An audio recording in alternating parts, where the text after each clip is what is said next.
Wait, why are you in?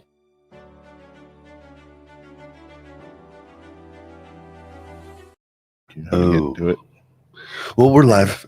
So the intro didn't play because it's not locally on this laptop. So, Oh, all right, guys, live from the this is live. live from the heart of Kansas City. We're bringing Buck and Bob take on Chiefs Kingdom and Mel. I'm Bob, and I'm Buck. And I'm Mel. We're not fancy analysts, but we have just as many bad takes. I think the intro to today's show kind of shows that, proves it. Oh man, what a what so we've had a crazy last 5 days. We've been at Planet Comic-Con downtown, and we are wiped out, but we're here to do the show. And do we want to start off? So the weekend kicked off actually Thursday night. We went to Top Golf to a charity event run by the Youth Ambassadors of Kansas City, which is also, we're doing this at the Casual Animal Brewery down in downtown KC, right by the Kansas City Star building. And every beer you buy that's local motive, it's a Hefeweizen, really good. It's delicious. $2 of every beer but goes to the Youth Ambassadors of KC, a great program. But we were there at their Top Golf event, and some of the Chiefs legends were there too. And we got to meet one of our heroes. Idols. Yeah. Like one of our legends. Legends, yeah. The air, absolutely, because we were there for probably, I don't know, half hour, 45 minutes. And then something changed in the room. I mean, like you could feel the energy shift. So everybody looks over and there's this large behemoth of a man, and he knows everybody. He's talking to every single person as he walks over towards us, shaking hands, and then he gets closer. And then I realize he doesn't know everybody. He's literally introducing himself to everybody. He comes up and he goes, "Hi, I'm Tamba." Right? Yeah. We know. Oh yeah. we know. Yeah. Been a fan for a few years. A long time. One of the most friendly people you'll ever meet. He didn't have to do that. There was nothing in it for him to go say hi to everybody at every booth, but he's just a nice person, and it made everybody stay. I mean, I'm sure. I could not believe how personable and nice he was. Unreal. And so we just, introduced ourselves, but we didn't want to bother him, right? So we didn't keep bugging him or anything, but but he was close. So we could tell if he was going to try to escape. We might go grab him real quick, but we were also trying to figure out how to play this game of Top Golf that they had us playing. Oh yeah. So we were a little distracted. Bizarre. I did win that though. Yeah, well. I won the Marty Schottenheimer signed. You also brought your weird clubs, so that's unfair. Dan brought his clubs too. But so me and Jason kept trying to work up me and Buck kept trying to work up the courage to go talk to him. And finally his buddy Dan just was like, you know what? He just went and got him. And all of a sudden he goes walk over. I was holding him back for 10 minutes. He was like, I'm going to go talk. And I was like, no, just calm down, man. He gets this all the time.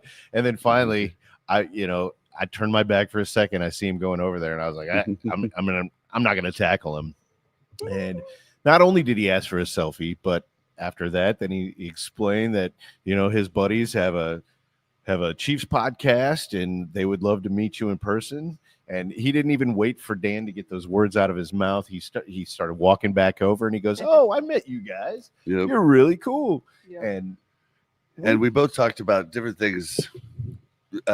Buck had been dying. We had talked about this before. Tamba specifically, and Buck was like, if I ever got to talk to him, I would tell him about his most memorable time of him. And Tamba remembered it too, and it was pretty cool. The first game his mother got to watch of him in the NFL, and I just remember because the announcers kept showing her and they were talking about her, and she even said that she didn't understand a thing that was happening out there. She was just rooting for the red and white guys. And it was so cool. And she was super happy. She had a smile plastered on her face the entire time.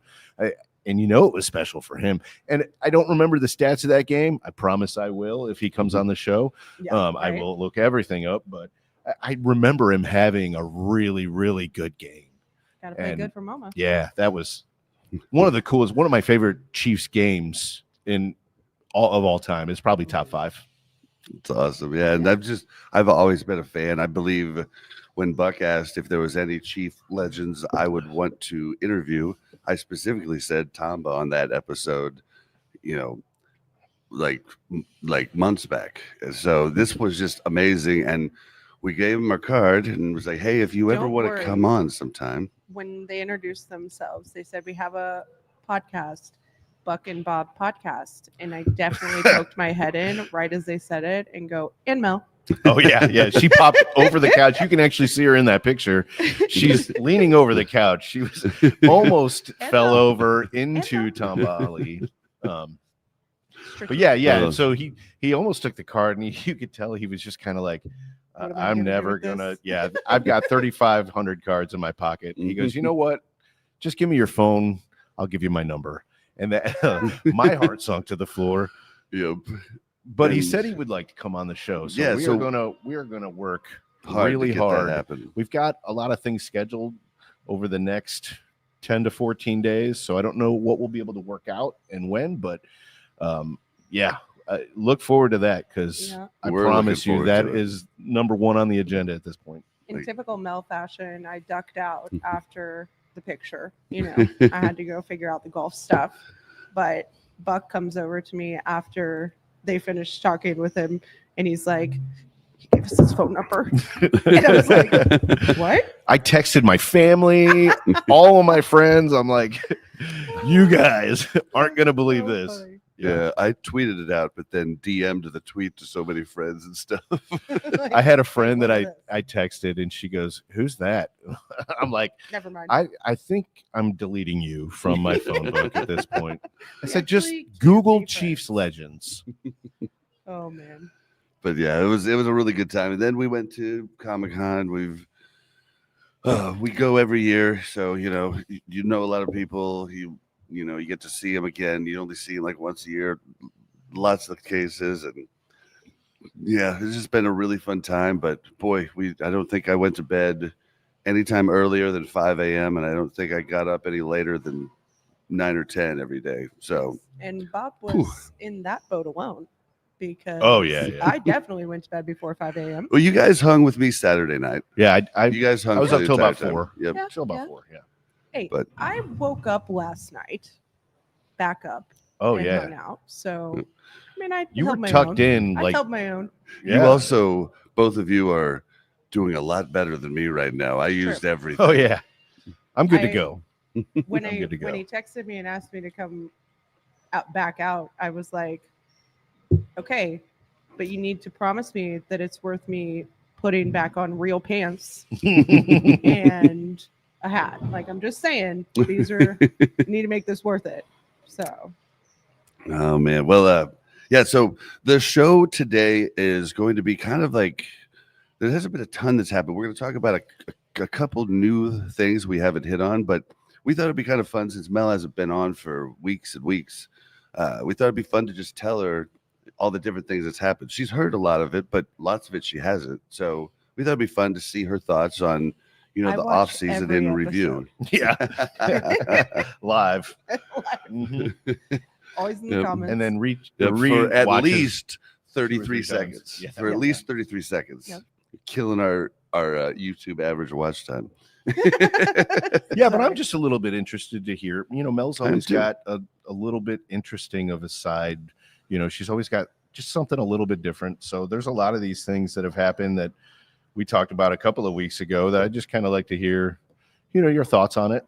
Sure. Should we hit those first or should we hit the new things first? Let's hit those things first. And then she can just I'm down. chime in on the new things. Order here, Mel's the star. So 2 weeks ago, the top story that we had was Travis Kelce re-signing and coming back for 2025. Yes. How do you feel? I mean, I'm biased because I love Travis Kelce, but I am Same. excited. I think that he's still got more to give. I think he's motivated. I think honestly, like this horrible Super Bowl loss that we had, I feel like lit a fire under a lot of these people's butts. And I think that they're going to come back stronger. And it kind of is what we needed, especially after a year where somehow we pulled off wins when we didn't deserve to win. I think we kind of got stuck in that rut, right? Yep. Of like, it's going to happen.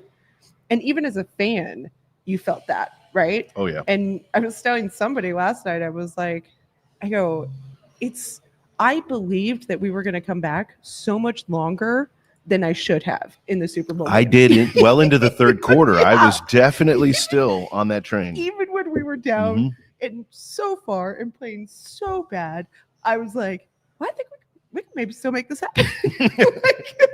I don't know how, but I didn't think we'd get the Doink of Destiny either. Somehow we made things happen, right? It was all year. There were so many of those games. That's what I'm saying. Yeah. It's like somehow we always pulled it off, but I don't think that made us a better team. Yep, and all the flat Earth people are the same people that are, the Chiefs get helped by the refs people. Yeah. They've got groups. But yeah, I'm excited. I think Travis will come back, and I think he will do better. I think he was on the fence, and I feel like he wouldn't have signed a contract or renewed his contract if he didn't sign a contract. He's got one more year left, right? He didn't do an extension. Right. No, he didn't. Yeah. He's just confirmed he's coming back. He's just doing the 1 year, and I don't even think – I thought maybe – the Chiefs do not like to do void years, but I thought maybe they'd do a void year for half of his contract, but they do not like to do that. That's what I've found out. I don't know what that means. Oh, so you can add void years. So you could say, we're going to move half of your $19 million that you're making this year to a void year. And void years, the player has there's no contract for them to play, no intention for them to play. It's just you're going to take the hit on that money the next year. Yeah. So, and you can add them, you can add multiple ones. Lots of teams do it. The Chiefs generally do not do it and do not like to do it. So I don't know if they're going to do that or not.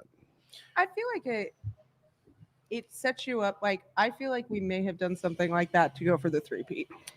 Yeah. But it really puts you behind, right? Because then you're paying a player. Yeah. You lose the cap space the next year. So it's kind of that's why short-term thinking. Well, and I've brought it up before, and some people think I'm knocking Brett Veach, but I'm just saying Brett Veach never goes and gets the flashy guy. Ever. Yeah. Like, it's just not his way, and it's probably the smarter way because people that do that, the Rams did that, and now the Rams are just now getting back to like being competitive, after winning a Super Bowl. Don't you think the DeAndre pickup though was somewhat of a flashy, at least at the time? At the time it was but it was definitely out of character for him. That was what I was getting to. That was the three-peat pressure. I think that was the three-peat pressure, and I think it was we have lost so many of our tools that weren't the flashy tools, but were going to be our flashy tools, and we need something. And we needed something. I feel like Veach knew we needed something at that moment to reinvigorate the offense and to say, like, hey, we've got this. We're going to keep going. I think what I was getting to, my point is I think it was only three-peat, and I think people should temper their expectations about how much the Chiefs are going to be doing in the middle of the season this year, as opposed to last year. Even if we have the same type of injuries, or say even like Samaje, if we were going for the three-peat, I don't even know if they would have pulled him.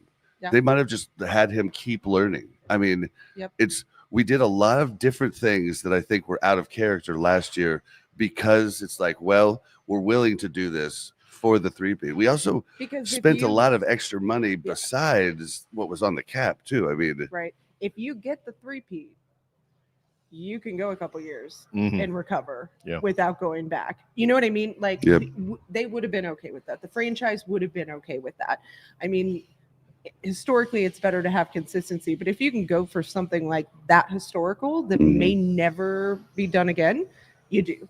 Yep. And you put everything into it, and we did. And I think we were just on a gravy train that put us in a little bit of a bind when the big game came up. But I'm confident that Kelce will come back and be good. I'm still of the belief that the Chiefs were just beaten down during all the interview processes at the Super Bowl.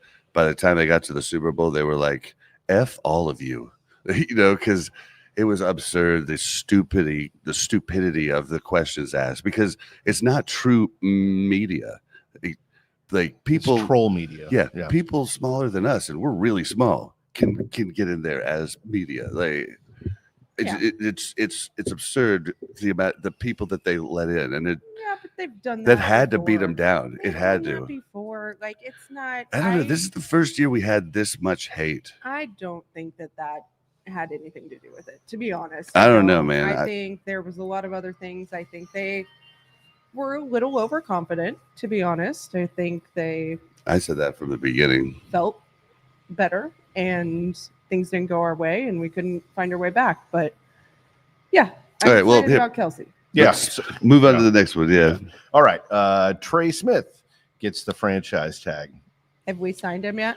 No, we have not worked out a No. deal, and it's $24 million on the cap. He's the highest paid guard. It's like, because unfortunately, if you franchise tag, it's not it doesn't take the top 5 salaries of guards. It takes the top 5 of O-line. So that's the top 5 is all left tackles. Yeah. So yeah, that part sucks. Yeah. And we really need to get him signed, but I don't know, man. It's getting scary that he might just be like, dude, I'll take that 24 mil. Yeah, right. I'll risk it for the biscuit there. Okay. It might be. Okay, so worst case scenarios, let's say that's his strategy. We have a year to figure it out. We have a year to get maybe work Kingsley in there. If that's the direction that they think he's going, then we can focus on the draft, and we've got 2 drafts now to focus on. So honestly, it's giving them time. I don't feel like they would have franchise tagged him if they didn't have a pretty confident belief that they could come to a agreement before the season starts. We'll never know that until after the fact. But sure. I just wonder if he wants to live someplace else. And you got to think these young guys that have come in and have 2 Super Bowls under their belt, they've already done the Super Bowl. Like now they might be like, yeah, I'd rather live in Miami for the rest of my career, or something. I feel like that's how professional athletes. I don't know. I know. I know it would factor into my choices. See, and it would not to mine. I'm just a very competitive person.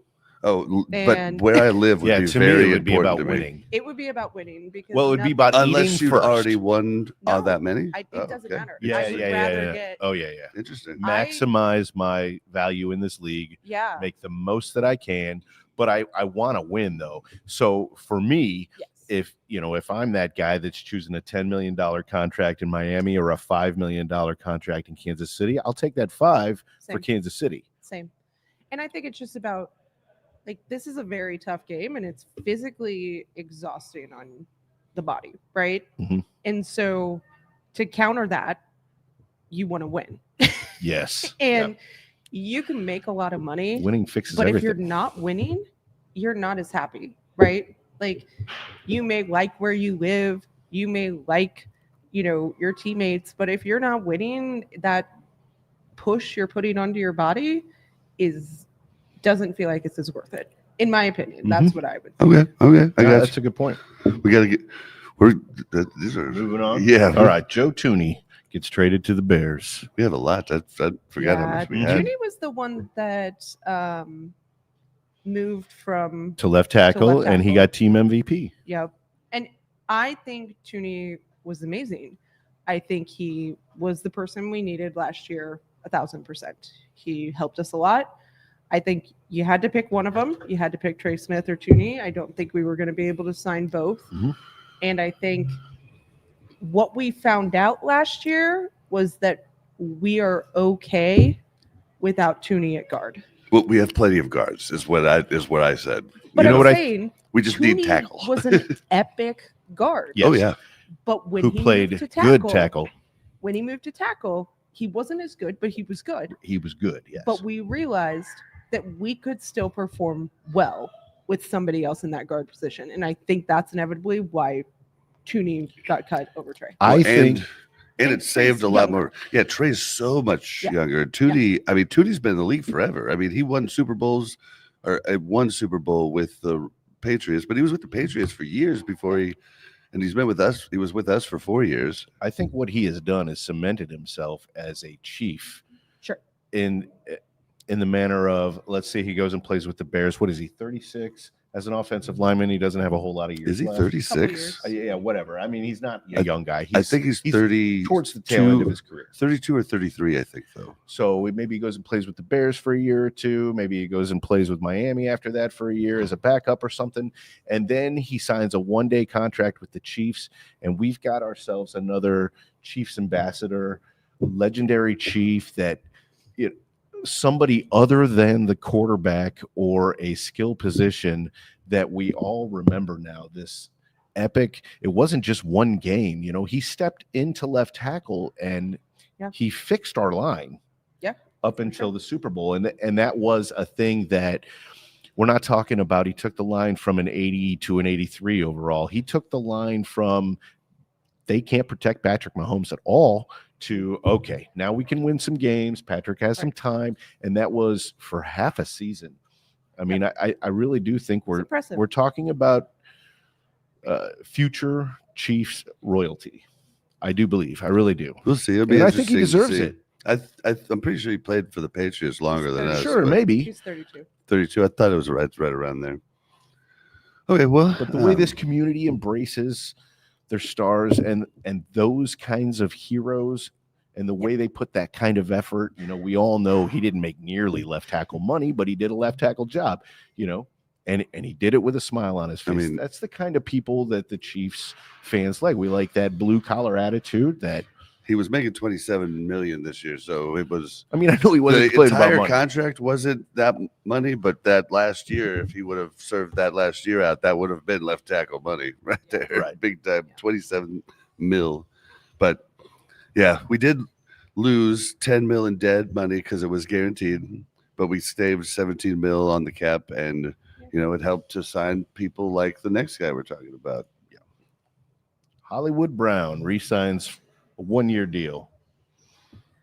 I feel like we never got to see really what Hollywood could bring, and I think I don't know how much he signed for. I don't know how we got to see little glimpses after he came back. Sure.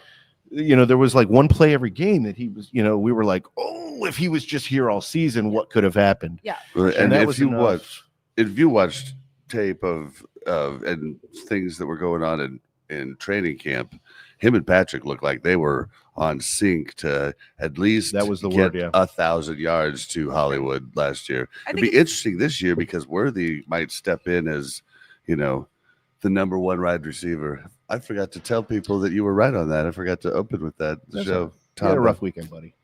You had a rough weekend. You can do it now, though. All right, let's take a pause. Yeah. Bob would like to give me some produce. Yeah, last week we talked about it, and Ben and Chad over here actually looked it up for us. But I thought I was under the impression that your wide receiver one was always your X receiver, which is the receiver that lines up closest to the main tight end. And I thought that was wide receiver one, whether they got the most catches or not. But it turns out your most generally from what people say, I don't know if it's really a hard rule or whatever, but generally your highest performing wide receiver is considered receiver number one. So that was interesting to me because I did not know that, and I was wrong on that. So fun. So Hollywood. I'm excited to see what we can do with Hollywood for a whole year. And I'm if he can stay healthy. Yeah. And I think that's the question mark, right? Is can he stay healthy? I think that's why they didn't sign him a 3-year deal. Mm-hmm. But I'm excited to see what we can do with him. Yep. All right. Next item on our agenda, Xavier Worthy was arrested and then released. We've learned a lot since then. I did live this one because I woke up and Bobby was all upset. And then he he went through a roller coaster of emotions that day.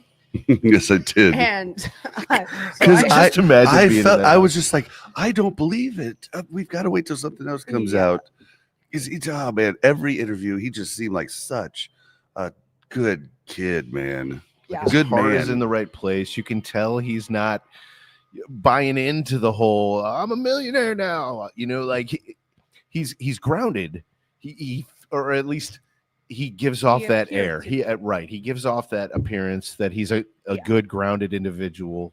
And I think that's where I always question those things, right? It's because I'm never going to be one that automatically says that person's lying because I like Worthy, right? But I also am never going to be the one to say I know he did that because somebody said he did, right? There's just too much at stake. So I think there's questionable things that I've heard on, both sides of that story. I think it has come out, as far as we know, that it wasn't actually something that Worthy did. That's what we take from it because the district attorney dropped it so fast. Generally, that means that there was nowhere near enough evidence to prove anything. Yeah. And I want to believe that, and I do, but I always do have in the back of my mind that, there's a lot of people that get away with a lot of things, and I think what will tell us is honestly his future and how he portrays himself going forward. If it becomes a reoccurring theme, I think we have to reconsider our thoughts on how this one went. You know what I mean? At this point, 2 weeks later, with what we know right now, do we think that there's going to be any kind of suspension at all? I don't think not at all. I agree. No. I don't think. Yeah, no way. Which all right. And I think he seems like such a nice kid, so I'm excited. Yep. I was just so happy to find out that he wasn't that, because man, it's horrible when you really like somebody and then you find out that they're, not what's a good cool person. though about this situation is Xavier Worthy is in a very unique position right now to learn a very valuable lesson without actually having to pay the consequences. He went through this and you never know what the court of public opinion is going to do. Sure. So. And I'm sure there's going to be some repercussions from it towards him, even if it's not true. You know what I mean? Like, maybe not. I don't know. Yeah, I have no idea. Not repercussions from the league. I'm saying repercussions from some people in the public. There's still be some and that's what sucked, because a ton of content creators and news outlets and stuff went on instantly and just reported everything they knew, and then they, lots of them did get back on and say, quickly that same night even, and tell you that,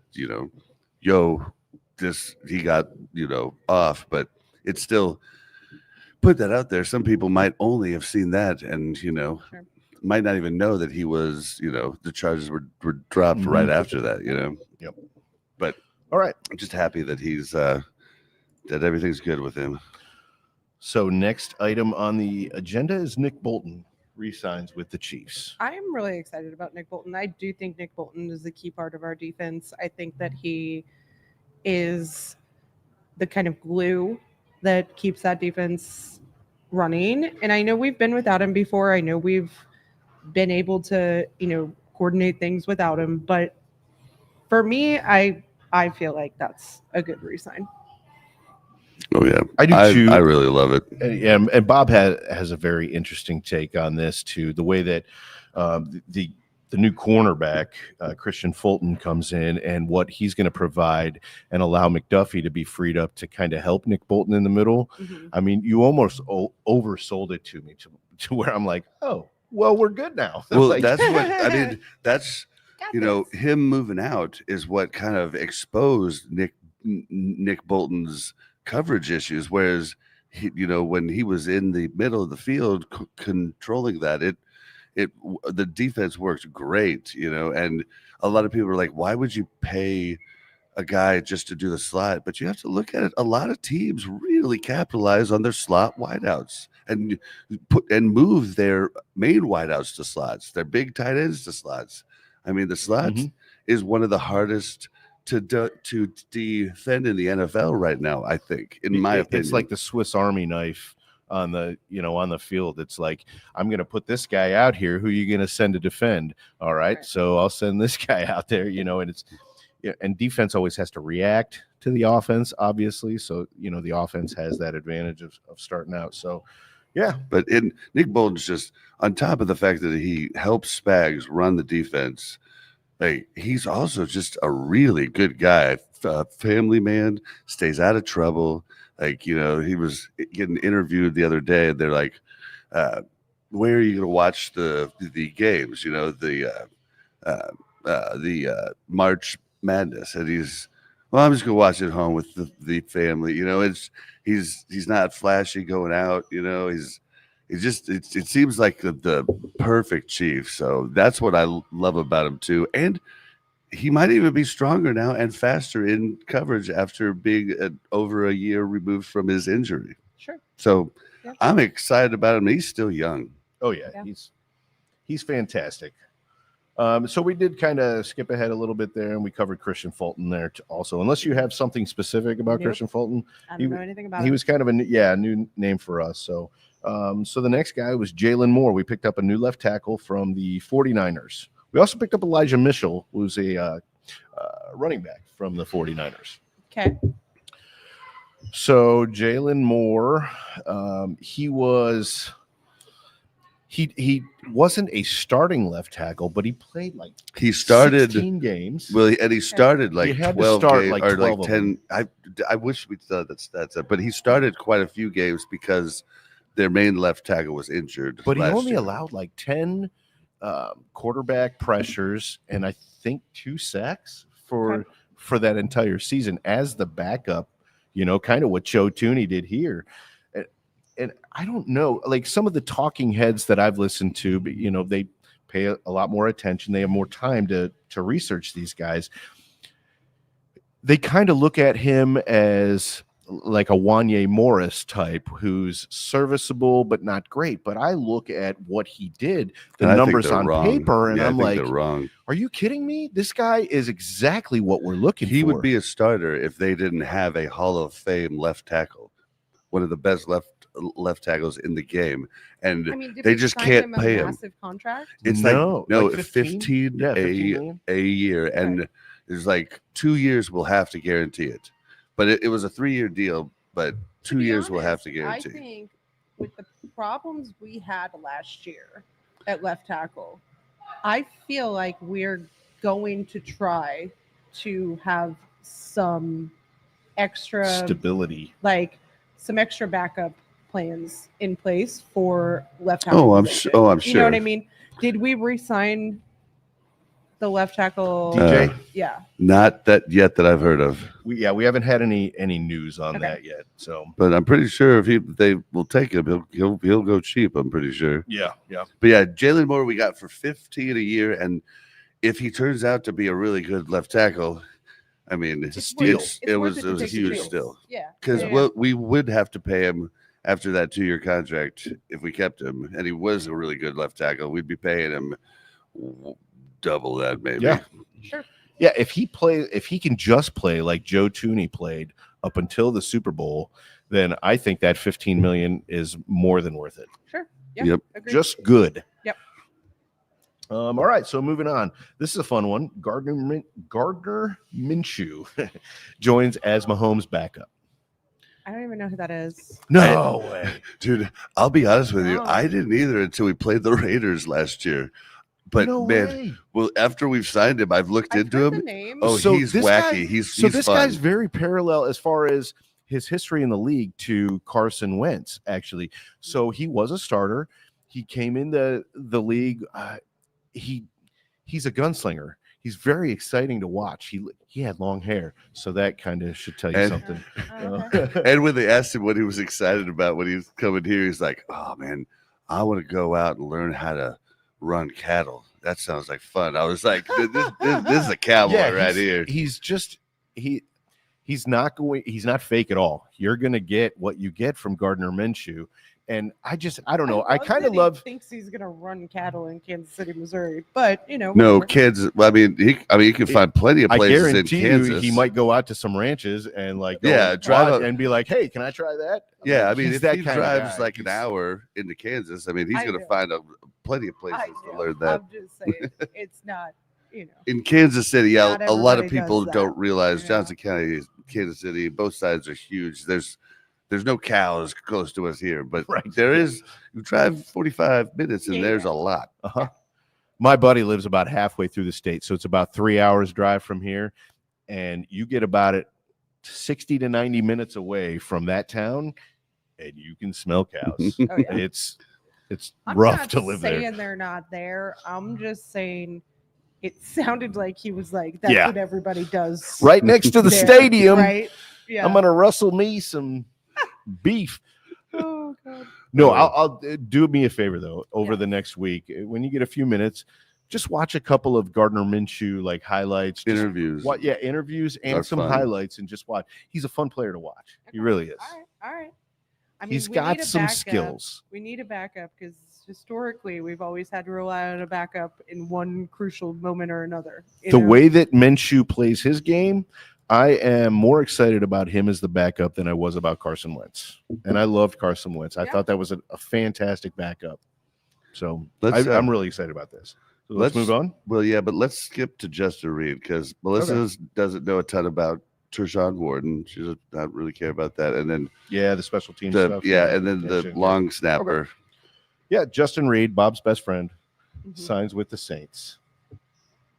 Yeah. Did he come over to your guys' house to say goodbye?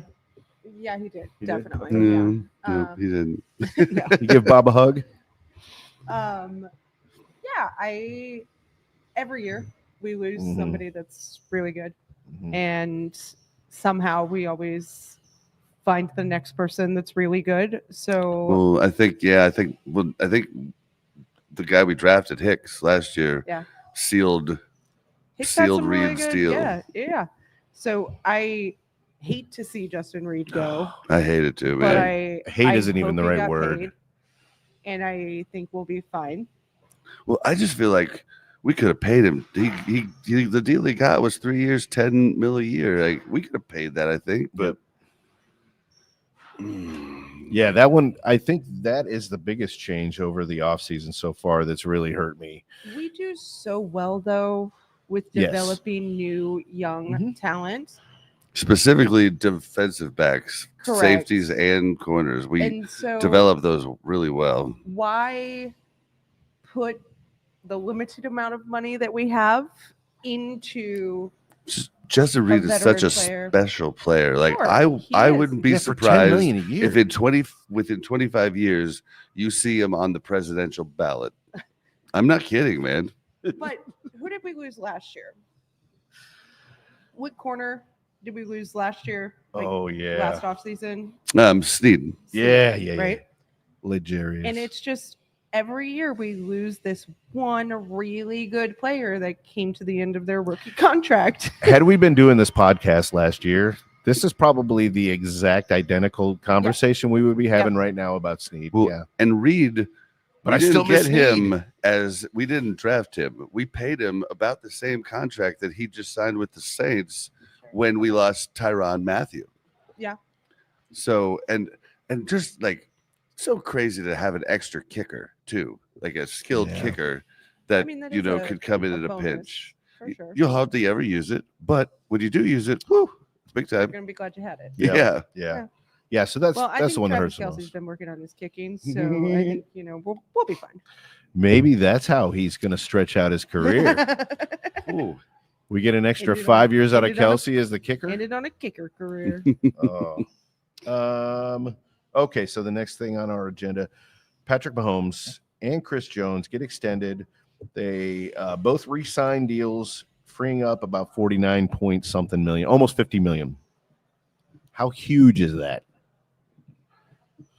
I think that's the type of leaders and players that Mahomes and Jones are, right? I think Mahomes is obviously the leader of the team in the offense. Jones is the leader of the defense.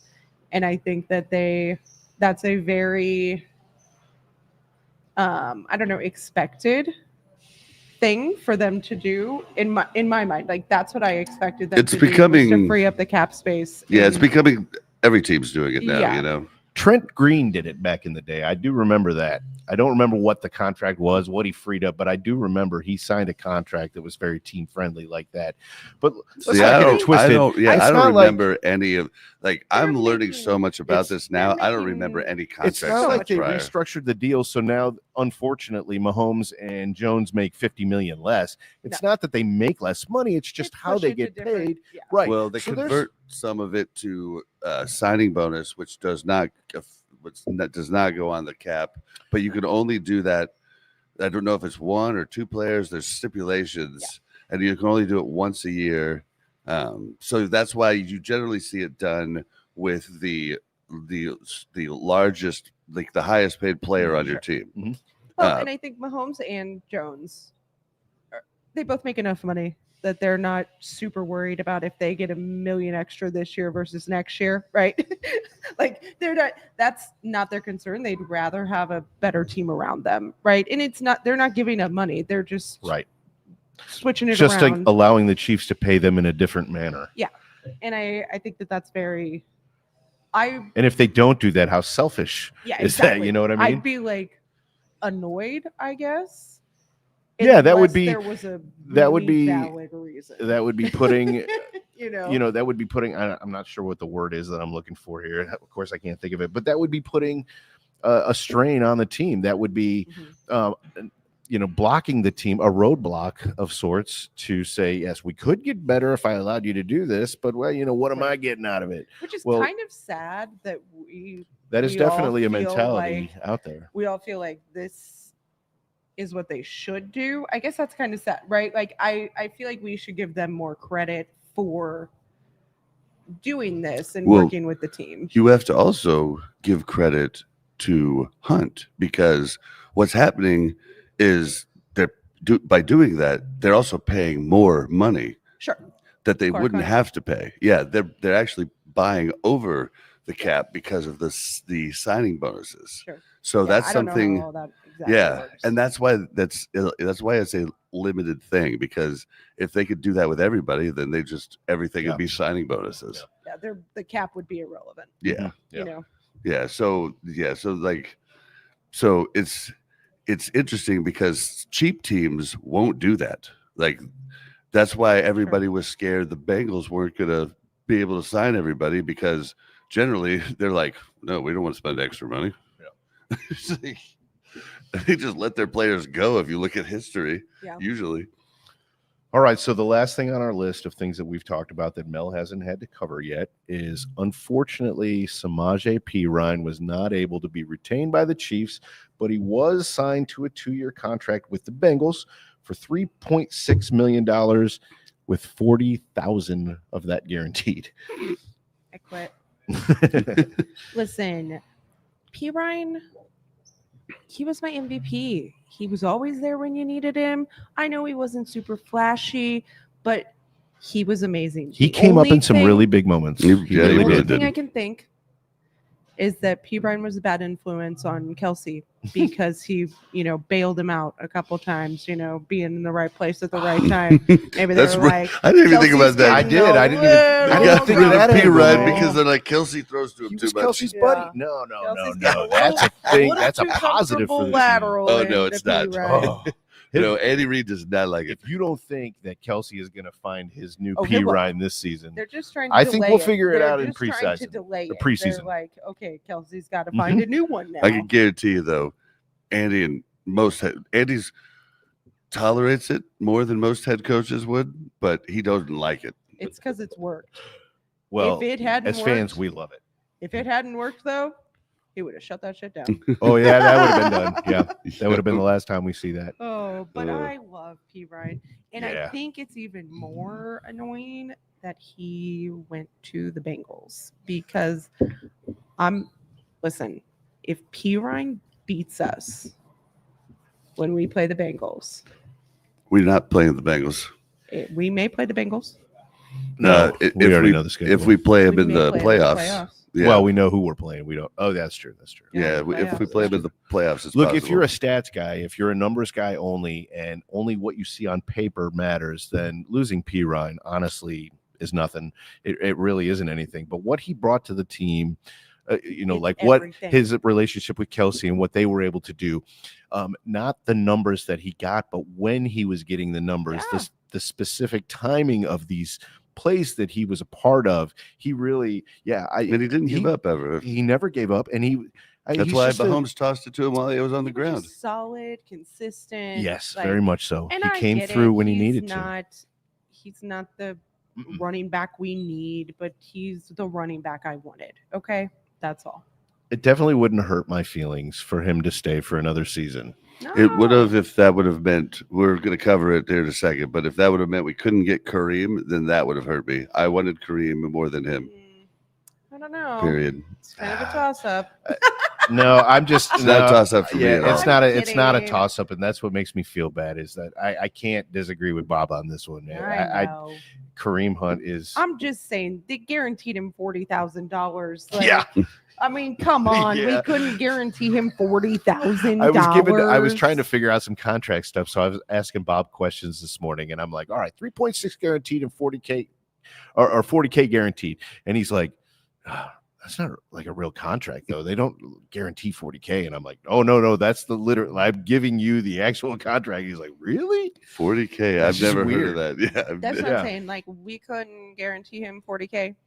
Like, what are we doing? Yeah, but 3.6, I don't know that we wanted to pay him that for that role. We got Kareem unbelievable. Well, let's just jump to the Kareem and talk to that first, because I kind of feel bad because Kareem signs a $1.5 million deal for one year. And I mean, I think he had to have gotten at least offers for $3 or $4 million from other teams. And you can tell he wants to right the ship here. And he wants to win a Super Bowl, but he wants to win it here. And it's just, you can tell that it's doing something for him to be able to come back here and really, I mean, who would have ever thought he would have gotten a chance to come back here and right the ship? So he was on a $30 million deal with the Browns before all of that. $30 million? $30 million. It wasn't per year, but it was a $30 million contract. Like, so what are the chances that this guy was just super smart with his money, and he's at the point in his career now where he doesn't have to? I mean, he wasn't a huge star. He wasn't a great big contract guy, but if he had the right influence, the right manager controlling that money and putting it away for his future, then this deal is awesome for him. Mm-hmm. And awesome for us. And I don't want to be judgy. He doesn't strike me as that kind of guy. I could be way wrong. Manages money but really well. I agree. I think he, with his performance last year and what he showed to us, I think he definitely deserves $2 or $3 million a year. I'm not going to complain. This is a very team-friendly deal. This helped out the rest of the team. But and I'm happy he's back. He's like, I was calling for him when he first came back here. I've been a huge fan, and I love a redemption story, man. It's one of my favorite things, and a real life redemption story is even cooler. And we've heard from other Chiefs players that they stayed in contact with Hunt even after he left, which I think says a lot. Like that he, continued to maintain relationships with people who were here and has that kind of bond with those people. And I think coming back in a year that it was crazy, we were going for the 3-peat, he came in and he did so well. I think he was kind of reinvigorated. I think he wanted it more. I think you'll have a full off season too. Yeah. I mean, he came off the couch. Yeah. I mean, and if you look at his stats last year, I mean, it was good. He killed it. Yeah. Yeah. So I'm super, super happy that he's back. And you can tell the guys talk about him too. I mean, Travis Kelce's mentioned him many, many times on New Heights, how he specifically wants to win a Super Bowl for him. Mm-hmm. So he's obviously done something to make these men appreciate him so much. Sure. Yeah, absolutely. Yeah, I agree. Yep. So one of the other new pieces of news this week is Juju Smith-Schuster re-signs a 1-year deal.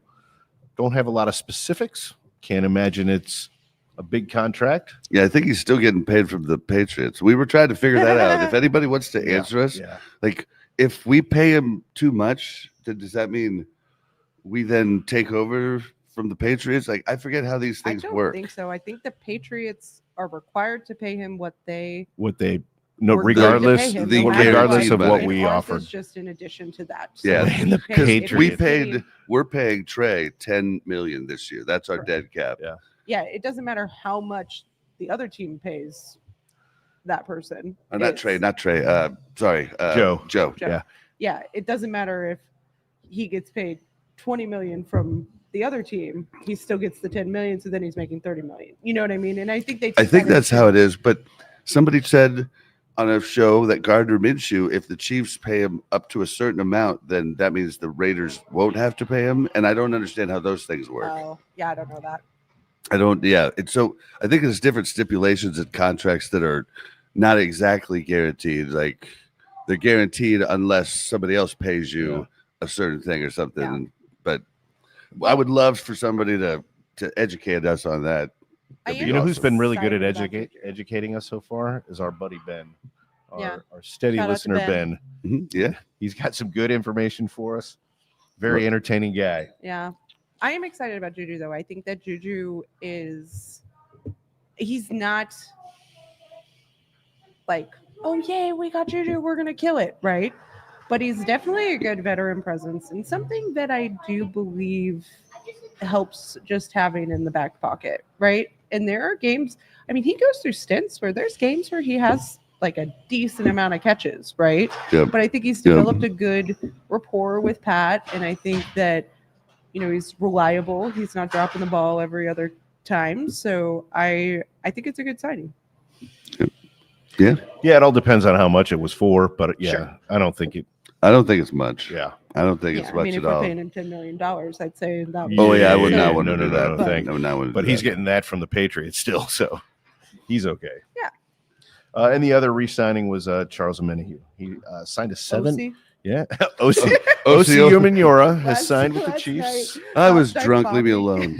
saying OC, and then Buckman was like, "Am I missing something?" And then he looked him up. I'm looking him up. He's I'm like, like, I think "37 he's 7 years He's like, old. I don't think we Like, signed somebody. I'm definitely not excited about this, but Brett Veach, look, man, this guy. Oh my god. But not only that, but then we talked about him for like 20 minutes, and every time we said his name, he's like, "Don't forget OC." I'm like, Charles, just Charles. Just Charles. Charles Omenihu, a 1-year deal for $7 million. Which is awesome. I don't know if it's awesome. I think It's a 1-year prove it deal. It's a 1-year prove it deal, but I don't think his mindset is I need to go out and prove myself. Oh, I think it is. You think his mindset is? Oh, I think he's pissed. I think he's coming out with a pissed chip on his because shoulder. I think he feels like he's proven that he's at least worth more than that. And Did he get? But he was hasn't. injured last he year. was injured most of last year. Right. Yeah. And the whole year he was like, I'm really close. I'm and really then he close. was suspended the year before Yeah. when we first got him. I think he has to prove himself. I think you need to show that you can have the right, discipline to not get suspended.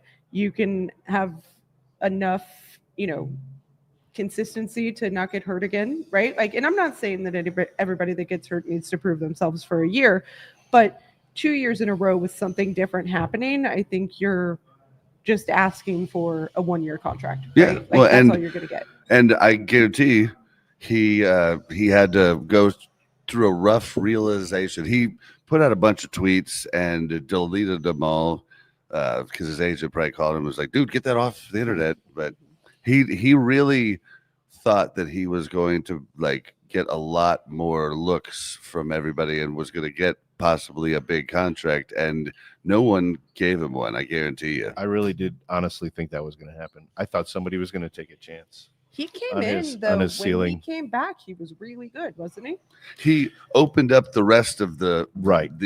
Our line improved, and I had stated before he ever got back that I thought that would happen, but I mean, he specifically didn't have the greatest stats, so you have to take that with a grain of salt. Yes, the line improved, but it could have been other factors too. But the people scouting and signing deals, they look at those things. They look to see how he did his job and all of that. And I think there's just too many question marks for him right now on can he stay healthy? Can he stay out of trouble? Like, I think he just needs to answer some of those. But I'm happy giving him 7. Yeah, the only thing I'm worried about is his mindset going into the year with just $7 million. Does he go in with a chip on his shoulder and he wants to give his best, but he just, sometimes you can't get over that mental hump. I want to go out and prove myself, but oh man, I deserve more than this. Some people can, some people can't. Well, can you be a professional, go out and do it? That's my only concern, though. And if he can't, I don't know that he deserves it. I think he's gonna. I think he's coming out pissed. If he can't come out there and say, "I'm going to prove I'm worth more than $7 million," then you don't deserve more than $7 million. If I had to hedge a bet, I agree with you. I really do. I think he's big. Enough of a professional.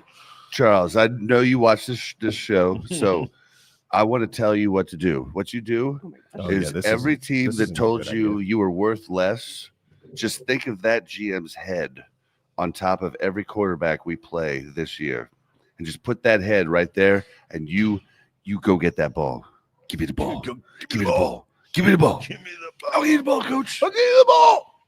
Yeah, do that. Do that. Take that anger out on them. That's what we want you to do. Yeah, my money's on him going out there and proving it, and keeping his mind where it needs to be, and then getting like a $20 million contract next year from somebody. Honestly, that's the best.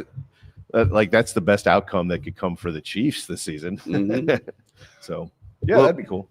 I think this is kind of ends the whole the show for this week. But guys, it's funny. It's a funny week because you're gonna get an extra podcast episode this week, and we're having a guest on. We are having Tyler Jones from Chat Sports, the KC report. And so I'm looking forward to that. Yeah, I'm looking forward to talking to him too. It's funny because when I first listened to, I'm not gonna lie, man. I am too. Talk circles around me. Oh yeah, and he knows a ton about college ball. I mean, he's a super. I mean, he's a super sports guy. I think he's probably going to end up, at some point working at, for one of the big guys, one of the stations. But when I first listened to him, I thought I didn't like his voice, but it only took like a couple videos, and all of a sudden I was like, no, I love his voice. I don't like his voice. I love his voice. And it's funny because I think unique voices are the coolest thing. And I think you'll see, if you haven't seen him before, you will see him. But, if you watch this, you've probably already watched his videos for today. Yeah.